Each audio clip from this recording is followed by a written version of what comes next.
first part right here.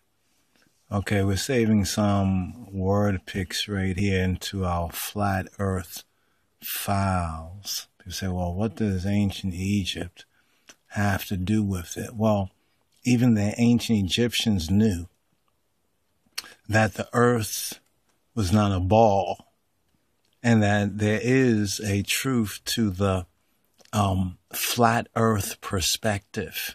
Let's just put it like that right here. We're saving some of these because we want to teach from them. So we said, well, first we're just going to get this ready, but we're just going to record a brief vid right here, and then we'll seek to, when we have more of the word pics, we'll seek to put it together a little bit fuller, since some questions been coming in since we had posted a video concerning the flat earth.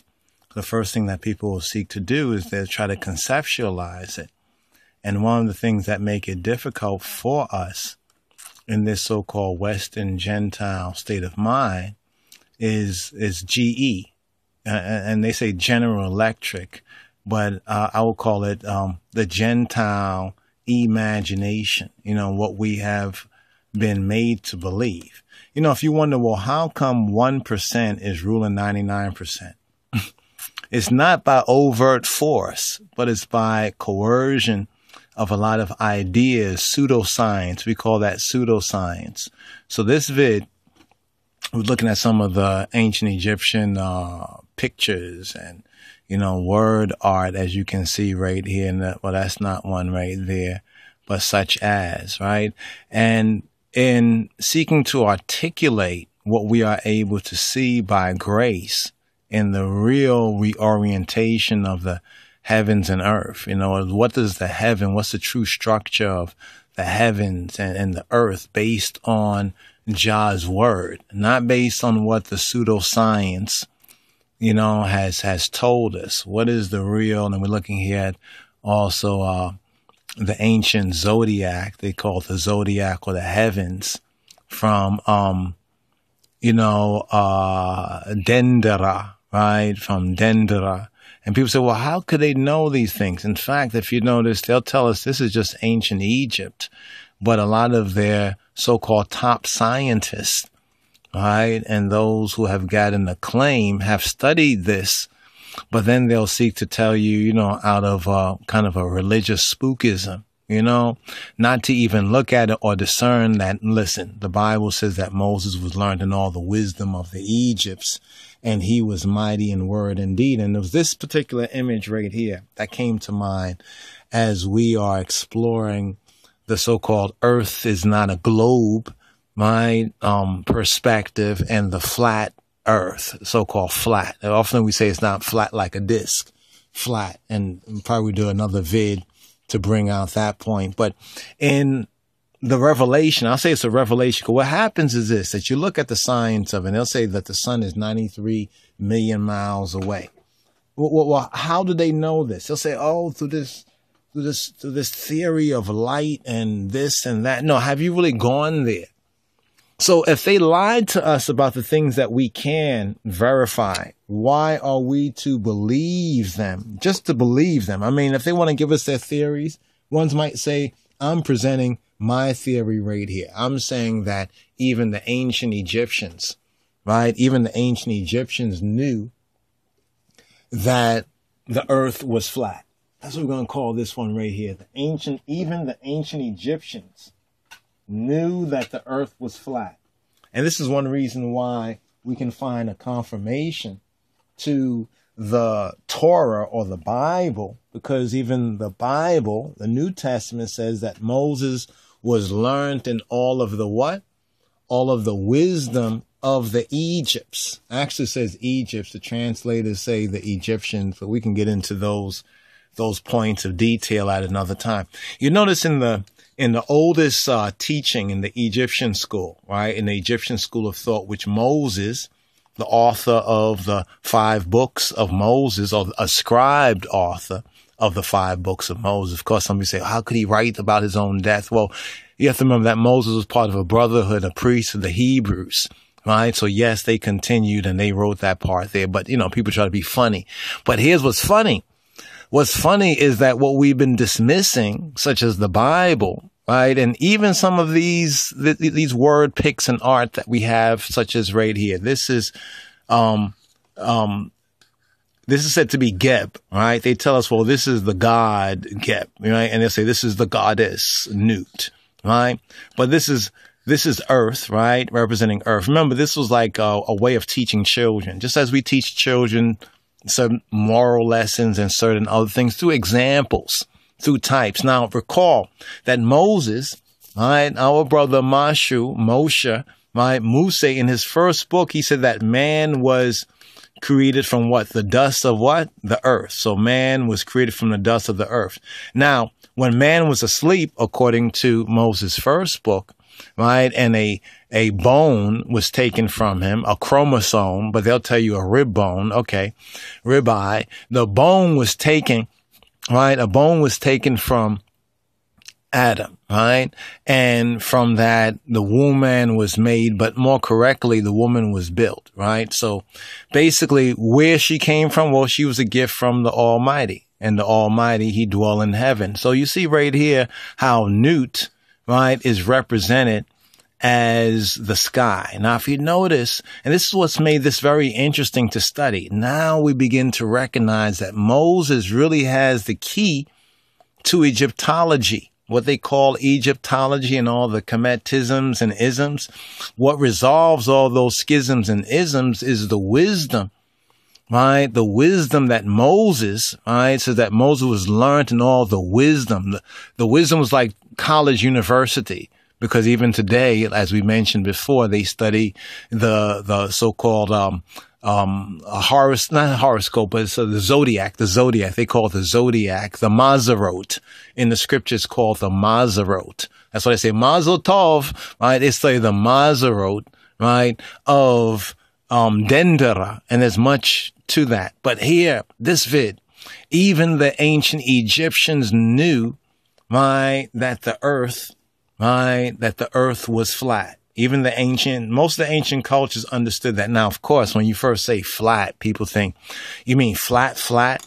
You know what I mean? Like a disc is flat. You mean flat like that? Let's do this right here. Excuse me, brothers and sisters. Let us go to our flat earth folder because we want to give a brief comparison side by side in this. Okay, so we're going to go to our flat earth folder right here.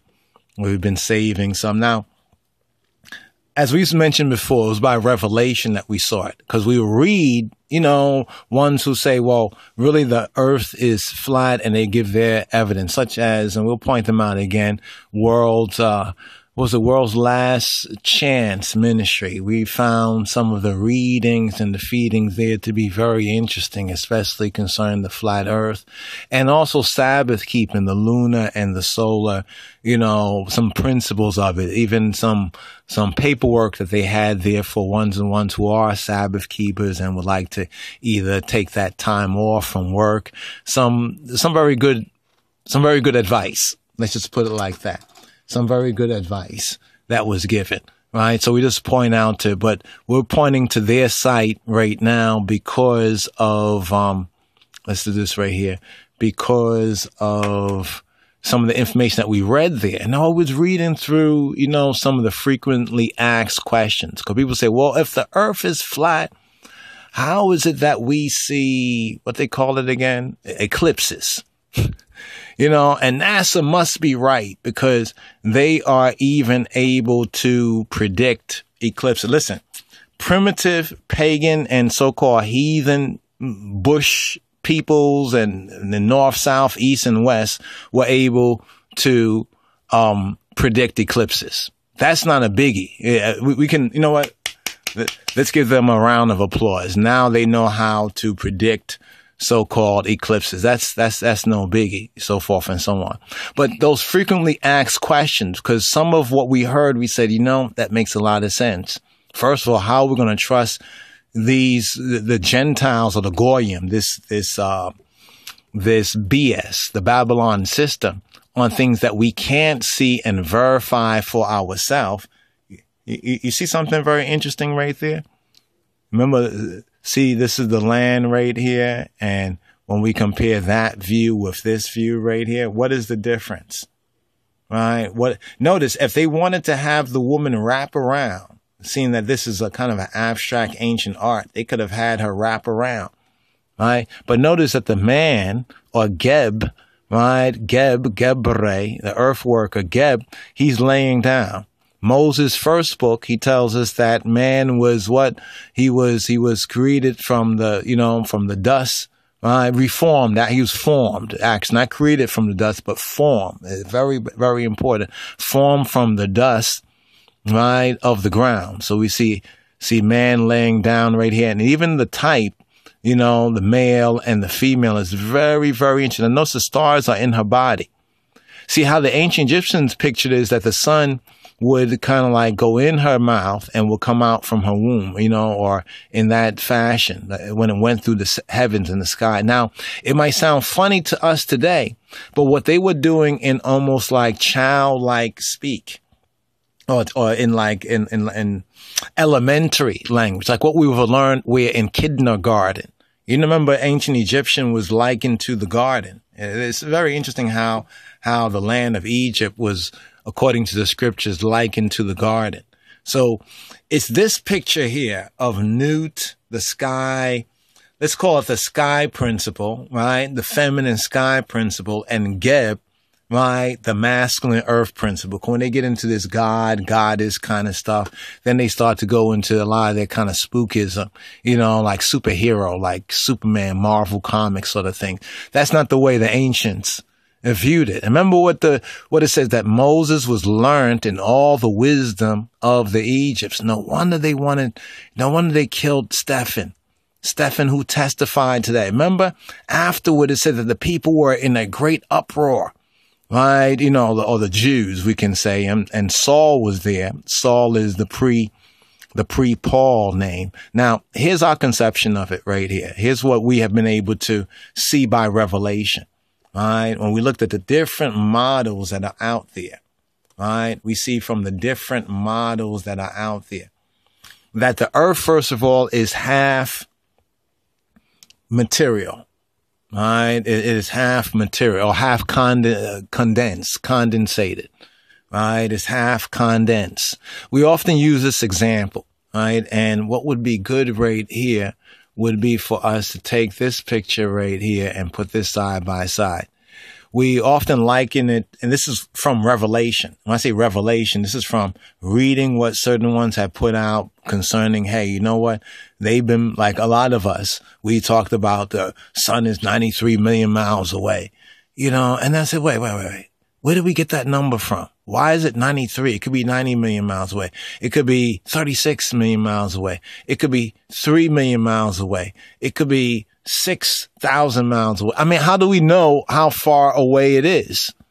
Because, they tell us these things. Now, notice, these are the same ones.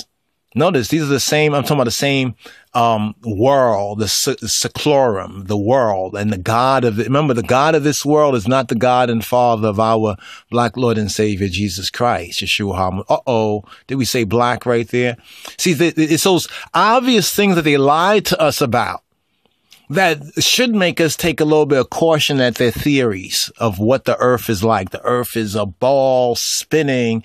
And why don't we all spin off? Because of gravity. Another theory, right? That when you really study it, and this is what I love about the brothers and sisters out there. A lot of folks out there, some of them were people who didn't accept anything in the Bible or Christianity because of how men and people had corrupted it from among many times their own men and people. But as they begin to study such issues like this and really begin to then look, from paranoia to metanoia, because this concept of what they tell us is going on, the math doesn't even match up. I'm talking about the popular theory. They say, the flat earth. So what they try to do is mock it. And they try to say, when some say that the earth is flat, right, they try to show it as flat as a disc. Well, that's not what the biblical view. In fact, what we're showing right here on the screen is kind of like a side by side, right? This is based on what the ancient Hebrew concept of the universe. And remember, the Hebrew concept of the universe begins with Moshe. And according to the Bible, it says that Moses was learned in all the wisdom of the Egypts, right? Of Upper and Lower Egypt, the Lower Egypt that he was in, and then his Ethiopian, his Midianite father-in-law, Jethro, so forth, and so on. Because there were ancient schools, right, out of Africa, out of the Afro-Shemitic roots. The Nile Valley civilization was established by the Nile highland. Remember how the Bible says that he sits on the circle of the earth? If you look at even the fact that the Nile River, one of these rivers we find in the very beginning in the Bible, it flows in a completely opposite direction. And you begin to look at even the Rift Valley. It almost is like the birthplace of the earth when you look at it. And there's also a lot of other things that connect with this when they try to go into the lower firmament. That's what so-called space. They say they've been into space and so-called outer space. They've been nowhere. They've been just a little above the clouds. That's the only place they've been, just a little above the clouds. But even the ancient Egyptians knew that the earth was, from perspective, flat, not this ball bouncing around. They also knew that the earth was half material. What do we mean by half material? We mean half condensed. Right? Half condensed. In other words, let's see, do we have we often give this example, like an orange. Say you take an orange, right? And you cut an orange in half, right? And you just have the one half of the orange. You take off the top half and you put it elsewhere. Now you only have the bottom half of the orange, similar to this right here. Remember, it says the firmament. He created a firmament. Now, if you look up that word firmament in the Hebrew, it says an ark. Right? The ark, the rakia in the Hebrew, the rakia. This is speaking of Nut, because just because the ancients like the Egyptians fell off, remember what Jah says? Jah says that they're my people too, right? Even the Canaanites, they fell off too. He told the Israelites, don't do what the Canaanites did to me. So that means he must have had a relationship with these people. That means that certain ancient truths we will find out there. It's whether these truths, right? So this view of heaven and earth, it conforms with the Hebrew concept of the universe or of the creation. Now, some I know, brothers and sisters, and in fact, a few have even kind of texted I on this and say, you know what? I hear what you're saying and I've been checking it out, but I've been having a little bit of trouble. Not trouble so much. I'm not going to say trouble, but it's a little difficult. It's a little challenging to see this in their mind's eye. And I over that because even ourselves, we were able to, how can I say, see where the new perspective makes sense. But we're like, wait, hold on. That means that all this time, all the things I was saying, even when sometimes we will make a joke or a reference. Oh, you must believe the earth is flat, or the Europeans believe the earth was flat. That wasn't even what the whole thing with Galileo and the Pope was about. That wasn't even, it was a whole Hegelian dialectic. Even though the problem, reaction, solution, it's this whole problem, reaction, solution sort of a thing right there. So you'll see that there's some people who will be putting out some of this artwork out there and it will kind of show the earth like almost like flat, like a disc. But that cannot be true from the Hebrew concept of it, because there's the pillars of the earth, the foundation of the earth. There is Sheol. There's also the deep. Remember, basically it's all water. Think about it. But water, we know from even what we can verify on earth. We know that water can be frozen solid. Water can be liquid. Water can be a gas. And this is just within the laws of this earth and this structure that we're on. But there's waters above, right? There's waters above. This is where they have not gone into. Right? They have barely gotten into this area up here. Like they say, the firmament, actually this right here, the sun and the moon would be in the firmament, because Nut right here would represent the firmament. That's where the stars are. That's where the stars are really right here. So, the so-called astronauts Astronaut, newt, right? They only got as far as this area above the clouds. You can see that even clearly. I saw this picture where they had a picture allegedly from outer space. And it seems like it's probably true. And sometimes if you look at those pictures, you know, why do they always put the curved lens? You got to ask yourself, why do they always put the curved lens on it? And what was telling about the picture, if you notice the top part of the picture and the lower part was like the view of the earth, right? From just, you could tell it was just above the clouds, but then the camera perspective where you can see where it looks like the moon, right, was in front of the sun, right? And then behind the sun and the moon were clouds where they said they were in outer space, where they say, quote, unquote. And you say, wait, hold on for a moment. Clouds behind the sun. Look at some of the photos of the moon and the sun very carefully, and you would notice clouds behind the sun and the moon. Stop for a moment. If this is 93 million miles away, right, then what is the clouds doing out there 93 million? I'm not saying there's not clouds out there, but what I'm trying to say is that this is really within this orbit right here, which is a part of a space, right? Some say this is the what is it, Van Allen? I think they talk about the Van Allen belt right there, right? Kuiper, you know, the Van Allen belt right there, right? Where they have not been anywhere. Even the moon, they say they might have been to the moon. They might have been to the moon. Definitely not the time they went when they tell you that they went to the moon. That wasn't them going to the moon. I mean, it's kind of very clear because the first question you have to ask is, where's the stars? Right? And then you have to ask yourself, why is the picture of the earth in this? That's another thing. These pictures we've seen, a lot of those pictures are NASA Photoshops.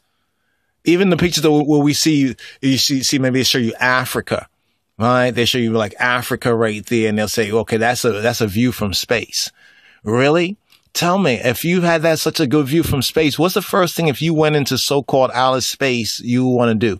Turn the camera around. You know what I mean? You know, like when you go someplace, say, I'm finally here. Look, I'm at the Grand Canyon. You look at people's pictures when they go to place they really want to be to, that they always wanted to go. They turn the camera around. You know, they got these high powered, we got this technology where you can get super clear pictures. While the fuzzy pictures from outer space, the video pictures, and then they give you these really corny kind of like these grainy kind of things. You know what I'm saying? So you got to ask yourself, this is just a few of the first thoughts. Let's just put it like that. The first thoughts. I'm already longer in this video than I really expected to be. It's basically that even the ancient Egyptians, right? Even the ancient Egyptians, they knew, right? Even they knew that the earth was not a globe, right? Right? The earth is not a globe. It's not a ball bouncing around in space around the sun. Don't worship the sun, right? It's the sun worshipers. It's this ancient conspiracy, right? You know, it's this ancient conspiracy against the Almighty that has risen up again. The earth is not a globe. And in fact, there's actually no such thing as a singular South Pole. Right? No way. No way. See, it's about God's word. It's about God's word and what he has said. It's about his point of view. It's about God's view. So as we're taking time to begin to actually, before we can really fully enjoy God's view, we have to cast away a lot of these vain imaginations, right? Because you said the imagination of men and people just evil continually, right? There are many questions, right, about this subject matter. We're not saying that we're expert in these, right? But we need to look at the biblical as well as the verifiable, the principles that we have in the Bible. The earth basically has one face, right? It's the face of the earth. God can see the whole earth in one view, in one point of view, right? And from one perspective, because see, draw back a little bit. Let's draw back right here. If you draw back right here, you see the heaven of heavens. What's interesting that's in this region is where the Dogon people were looking. Remember the Dogon people? This West African tribe that with their so-called naked eye, they could see Orion and Sirius and the dog star up in this constellation that Amos 5:8 says, seek him that made the 7 stars and Orion. That would be in the northernmost region. Brothers and sisters, that is the center. That is the center. In fact, if you look at night skies over a progression, a long period of time, you'll see all of the stars. Remember, this is a 2-dimensional view, but all of the stars circle around this immovable spot. That is the center. In fact, the sun actually, right, circles, it spins in to the North Pole, and then it spins out over a yearly shana, a yearly course, right? Jah is able to look upon the face of the earth. It doesn't say faces of the earth, right? So many of us need to really start to study these things. No, the earth is not flat like a quarter or a coin. There's some goofy pictures that are out there, but it has a flat surface on top of, it's like a flat surface on top of a half sphere. In other words, half of the sphere is condensed enough that it is what we would call solid and material. The other half of the sphere. So in a sense, if you were to look at the earth, there is a roundness to it, but it's only that half of it is material, and the earth is that flat part of it. I don't know if ones can get that right there, but the firmament, remember this, the firmament is between the heavens above and around, the firmament. So here they have the firmament to be this part right here. And you can see that this matches, right, what the school of thought and the schools of thought at ancient Kemet taught. Remember Moses? He was learned in all the wisdom of the Egypts. So no, it's not flat like a coin. You're going to see these goofy pictures on the internet that project that false, that pseudoscience flat as a coin image. That's not the flat earth, right, that we are speaking about. That's when we say it's not flat, right? It's not flat in that sense. Now, the next key is that the earth does not move, like spin around. You know, there's this idea that the earth is spinning around, right? Of course, the Almighty, he causes the earth to shake when he seeks the earth to shake. But, some very good questions that we have to touch on. But the true answer is not like the pseudoscience of Babylon make-believe, of the Babylon system. All you need to do is ask yourself this. If they lied to us about things we can clearly see, that are discernible and verifiable here on earth, why are we just going to trust them about things way up in outer space? You see what I'm saying? And because they have projected this in their movies and their media, notice that things like Star Trek and Star Wars were the first to really reprogram people's view, right? And to get people to believe this pseudo Baal and Ashtaroth and Venus and Jezebel worship. When I say Jezebel worship, I'm talking about like the Catholic Church, you know, an abomination, because they were part of bringing in this view. You might be like, well, Galileo, he shamed the Pope. No, actually, it was an inside job. Right? There's a video out there that I found to be very good. The flat earth is biblical truth. The satanic deception exposed is out there like on the YouTube. And of course, at first, a lot of this is hard for us to imagine. Why? Because our imaging, you know, the way we imagine has been programmed. Because right now, if you think about the earth and space or whatnot, you're going to think about your imagination has been informed by what the movies and the media have given us. You know, and we've seen in so many different ways. You know, we've seen some movies or TV shows or whatever that we might like, and they have given us this view. Oh, look at them. They're going to this planet, and the planet is spinning around, and that's like Earth. And it reinforces this fallacy, right? But now if we look at ancient Egypt for a moment, I thought this was so very interesting. Once again, even the ancient Egyptians knew that the earth wasn't flat. Right? The flat earth, even the ancient Egyptians knew it. Now, when you look at some of these right here, it's interesting because some will say, well, what about this part here? This part here where you see Shu, ones will show you Shu. This is Moses. This is Moses and the Israelites. Remember how it's talked about how the pavement under his feet was lapis lazuli? Notice the color of Newt's body, of the heavens. even in Amharic and the ancient is Ethiopic, to say Samayawi is to say blue, but as to say heavenly. So this is actually, you can see here even the elongation of it, because heaven, because it's a half, it's a half. When I say it's spiritual, there's a part that is more fully condensed. There's a part that is half condensed. That's water. Water is half condensed. It's half spiritual. And then there's another type of water, right, of which so-called space. And when you study ancient Egypt, they say, well, the sun would actually go into Nut's mouth and come out of her womb.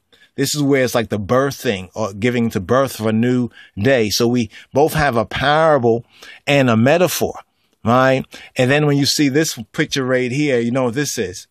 This is, remember when Moses was against the Amalekites and they was in the valley and everything like that. And I think Joshua and Hur, right? They kept Moses' arms up. Because we say, well, what about the ram right there? Well, that was the symbol of Kanun, the creator God. So we understood these symbols. See, even Jacob says that, you know, he said that he was in a land where what's the psalm that says he was in a strange language, where they spoke a strange language he didn't understand, right? In the sense, this symbolism is a strange language, right? Not that all of the Israelites understood this strange language. This symbology, like a lot of us don't understand how scientists, you know how scientists use all these kind of symbols and math and different shape. Another scientist can read it. He can understand the code. Moses, in understanding the true science of what the Egyptians and other ancient Sabian peoples already knew, right, was able to write that within the Hebrew, explaining, because it doesn't say that the Lord said to Moses, this is how the heavens work. No, Stephen already explained that in Acts of the Apostles, where he said that Moses was learned in all the wisdom of the Egypts, right? And so we see this symbology here of Nut, especially in the original way. This was the first concept. Man comes from what? The dust. You know, man is Adam. He comes from the Adama, which is that reddish brown. Notice the color, the reddish brown. Womb man, right? You know, womb man. Well, man couldn't really say where. No one knows the creation of womb man, only the Almighty when he built her. But that idea of that heavenly gift, you know what I'm saying? That heavenly gift being created from above based on that same principle. Well, we're not going to get all into that right now, are we? We're already a little bit over time right here, at least with this right here, just to give a kind of a general view right here, right? To just show this side by side right here. If you can see this side by side right here, this is a more better biblical view.